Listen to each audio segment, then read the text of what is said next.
आगे निशानी भी बता दिए कि मस्जिद से वो ही मोहब्बत करेगा जो मेरे मानने वाला है, मेरे महबूब का गुलाम है, वो मस्जिद से मोहब्बत करेगा।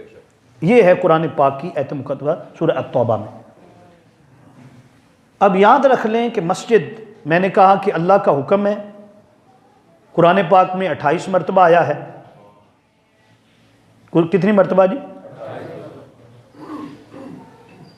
मस्जिद की अजमत और मस्जिद की शान हर मोमिन मुसलमान के लिए ज़रूरी है, उसे पता हो कि मस्जिद क्या है। बोलो भाई, मस्जिद क्या है?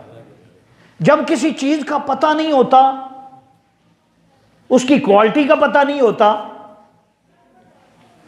तो फिर जो उसका मकाम है वो नहीं मिलता मुआशरे में।